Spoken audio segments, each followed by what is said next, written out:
Types of budget. तो ये वाला टॉपिक चला हुआ था हमारा मैनेजमेंट अकाउंटिंग का। पिछली वीडियो में हमने सेल्स बजट के बारे में क्लियर किया था। सेल्स बजट क्या होता है? एक टाइम पीरियड के दौरान होने वाली टोटल सेल का एस्टिमेशन लगाना ही सेल्स बजट कहलाता है। मतलब कि सेल्स बजट की हेल्प से हम जो फ्यूचर में हम सेल करेंगे उसका एस्टिमेशन लगाते हैं। जो सेल्स बजट था उसे बैकबोन माना गया था किसी भी ऑर्गेनाइजेशन की, क्योंकि बाकी जितने भी टाइप के बजट बनते हैं, चाहे हम लास्ट में जो मास्टर बजट भी प्रिपेयर करते हैं, उन सबको प्रिपेयर करने में सेल्स बजट बहुत ज्यादा हेल्प करता है। सेल्स बजट सबका बेस है। अब हम यहाँ पर सेकंड टाइप पढ़ रहे हैं, प्रोडक्शन बजट। जो ये प्रोडक्शन बजट है ये भी सेल्स बजट के ऊपर ही बेस है। सेल्स बजट की हेल्प से ही इसे प्रिपेयर किया जाएगा। प्रोडक्शन बजट होता क्या है? एक टाइम पीरियड के दौरान प्रोडक्शन का, कॉस्ट ऑफ प्रोडक्शन का एस्टिमेशन लगाना या फिर फोरकास्टिंग करना प्रोडक्शन बजट कहलाता है। मतलब कि टोटल हमें कितना प्रोडक्शन करना है, उस प्रोडक्शन की कॉस्ट क्या आएगी, इसकी फोरकास्टिंग करने के लिए हम प्रोडक्शन बजट प्रिपेयर करते हैं। अब एक ऑर्गेनाइजेशन के अंदर बहुत सारे डिपार्टमेंट होते हैं, उनके अलग अलग मैनेजर होते हैं। जैसे कि सेल्स डिपार्टमेंट हो गया, सेल्स मैनेजर हो गया, वहां पर प्रोडक्शन डिपार्टमेंट हो गया, फाइनेंस डिपार्टमेंट हो गया। तो इस टाइप से बहुत सारे डिपार्टमेंट होते हैं। तो हर एक मैनेजर अपने प्रॉफिट के लिए काम करते हैं कि वो किसी भी तरीके से वो ऑर्गेनाइजेशन को प्रॉफिट अचीव करवा सके और जो उनकी कॉस्ट है उसे रिड्यूस कर सके। तो जो प्रोडक्शन बजट है वो प्रोडक्शन मैनेजर के द्वारा प्रिपेयर किया जाता है। और इसका मेन ऑब्जेक्टिव क्या होता है कि जो हम प्रोडक्ट प्रिपेयर कर रहे हैं उसकी कॉस्ट मिनिमम से मिनिमम आए, ताकि ऑर्गेनाइजेशन को ज्यादा से ज्यादा प्रॉफिट हो सके। तो जो प्रोडक्शन बजट है वो प्रोडक्शन मैनेजर के द्वारा प्रिपेयर किया जाएगा। सेल्स बजट के बेस पर इसे प्रिपेयर किया जाएगा। अब जो सेल्स बजट है वो प्रोडक्शन बजट में हेल्प कैसे करता है? बेस क्यों है सेल्स बजट? क्योंकि सेल्स बजट जब हम प्रिपेयर करते हैं तो हमें एस्टिमेशन लग जाता है कि फ्यूचर में हमें कितनी सेल करनी है। तो इस तरीके से हमें एक टाइप से डिमांड का पता लग गया कि कितनी डिमांड होगी हमारे प्रोडक्ट की, क्योंकि डिमांड होगी तभी हम उतनी सेल करेंगे। तो सेल्स बजट से तो हमें डिमांड का पता लग गया, लेकिन प्रोडक्शन बजट से क्या होगा? उस डिमांड को फुलफिल करने का अरेंजमेंट होगा कि उस डिमांड जो हुई है सेल्स बजट के थ्रू उसको फुलफिल कैसे किया जा सके। प्रोडक्शन बजट के थ्रू हम प्रोडक्शन करते हैं, मेथड यूज करना है, कौन सा मेथड अडॉप्ट नहीं करना ये चेक करते हैं, कॉस्ट को कैसे कम से कम रखना है। तो इसीलिए सेल्स बजट यहाँ पर हेल्प करता है। सेल्स बजट डिमांड प्रेजेंट करता है और प्रोडक्शन बजट उस डिमांड को फुलफिल करता है। ऑब्जेक्टिव क्या है प्रोडक्शन बजट का? To manufacture the product at minimum cost. मतलब कि हमें कम से कम कॉस्ट पर प्रोडक्ट को मैन्युफैक्चर करना है। अब यहाँ पर कुछ पॉइंट्स दिए गए हैं जो प्रोडक्शन बजट को प्रिपेयर करते टाइम ध्यान में रखने जरूरी है। कौन कौन से पॉइंट है वो, या फिर हम इन्हें फैक्टर भी बोल सकते हैं जो प्रोडक्शन बजट को अफेक्ट करते हैं। सबसे पहला है ऑप्टिमम प्लांट कैपेसिटी यूटिलाइजेशन।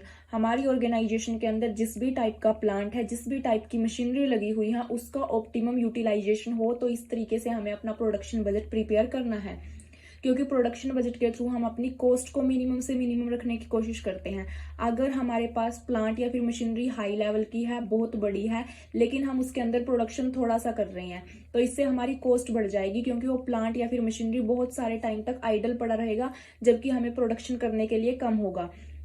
इसी तरीके से हमारे पास ज्यादा प्रोडक्शन भी नहीं होना चाहिए कि हमारी मशीनरी छोटी हो और उसके ऊपर बर्डन पड़े। तो जिस भी टाइप का प्लांट है उसका ऑप्टिमम यूटिलाइजेशन हो। सेकंड पॉइंट है कि जो मटेरियल है या फिर लेबर है उनकी शॉर्टेज नहीं होनी चाहिए। ये ना हो कि मशीनरी तो अवेलेबल है लेकिन रॉ मटेरियल या फिर लेबर अवेलेबल नहीं है। थर्ड है कि जो की फैक्टर्स होते हैं उनको भी ध्यान में रखना जरूरी है। डिफरेंट प्रोडक्ट्स जो प्रिपेयर किए जा रहे हैं बिजनेस के अंदर, उनकी क्वांटिटी को भी ध्यान में रखना जरूरी है। इसके साथ साथ opening stock, closing stock and estimated cell. Estimated cell हमें कहाँ से पता चलती है? सेल्स बजट से पता चलती है। तो हमारी एस्टिमेटेड सेल क्या होगी, फ्यूचर में हमें कितना सेल करना है, उसके अकॉर्डिंग ही हमें क्या करना पड़ेगा? प्रोडक्शन करना पड़ेगा। तो ये भी हमारी प्रोडक्शन बजट को प्रिपेयर करने में हेल्प करता है।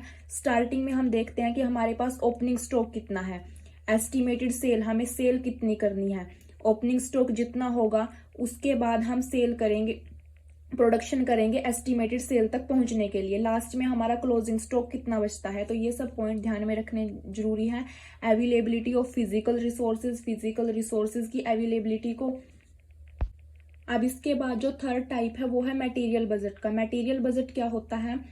Material budget means raw material. Raw material का एस्टिमेशन लगाने के लिए बिजनेस में कितनी रिक्वायरमेंट है रॉ मटेरियल की, इस चीज का पता लगाने के लिए मटेरियल बजट प्रिपेयर किया जाता है। Material budget is prepared for determining the requirement of raw material for production. Production के लिए हमें रॉ मटेरियल की जरूरत होती है, तो उसका एस्टिमेशन लगाना ही रॉ मटेरियल बजट कहलाता है। जो मटेरियल बजट है वो हमारा सेल्स बजट के ऊपर और प्रोडक्शन बजट के ऊपर, दोनों के ऊपर डिपेंड करता है। हमने पहले पढ़ा था कि सेल्स बजट तो बेस है लगभग सभी बजट्स का, तो जो मटेरियल बजट है ये सेल्स बजट के ऊपर भी बेस्ड है और प्रोडक्शन के ऊपर भी बेस्ड है। कैसे है? क्योंकि सेल्स बजट से हमें सेल का एस्टिमेशन हो जाता है कि फ्यूचर में इतनी सेल करनी है, जितनी सेल करनी होगी उसके अकॉर्डिंग हम उतना ही अपना प्रोडक्शन करेंगे, और प्रोडक्शन करने के लिए फिर हमें किसकी जरूरत पड़ेगी? रॉ मटेरियल की जरूरत पड़ेगी। तो इसलिए रॉ मटेरियल बजट है जो ये सेल्स बजट और प्रोडक्शन बजट दोनों के ऊपर बेस्ड है। जो मटेरियल होगा ऑर्गेनाइजेशन के अंदर वो प्रोडक्शन डिपार्टमेंट है जो उसकी रिक्वायरमेंट के अकॉर्डिंग ही परचेज किया जाएगा। मतलब कि ऑर्गेनाइजेशन को जितना प्रोडक्शन करना है उसके अकॉर्डिंग ही रॉ मटेरियल परचेज करेंगे, तो यहाँ पर प्रोडक्शन डिपार्टमेंट से कंसल्ट करना जरूरी है। अब इसके बाद है पर्पज कि जो रॉ मटेरियल बजट है इसे क्यों प्रिपेयर किया जाता है, क्या पर्पज है। It assess the purchasing department in planning the purchase. अब जो परचेजिंग डिपार्टमेंट है वही रॉ मटेरियल को परचेज करेंगे ना, परचेज करने का काम परचेजिंग डिपार्टमेंट का है।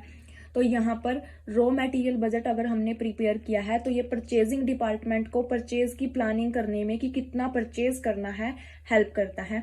Help in preparation of purchase budget, तो इसी तरीके से परचेज बजट को प्रिपेयर करने में भी हेल्प करता है। रॉ मटेरियल का डाटा प्रोवाइड करता है कि रॉ मटेरियल को कंट्रोल कैसे करना है।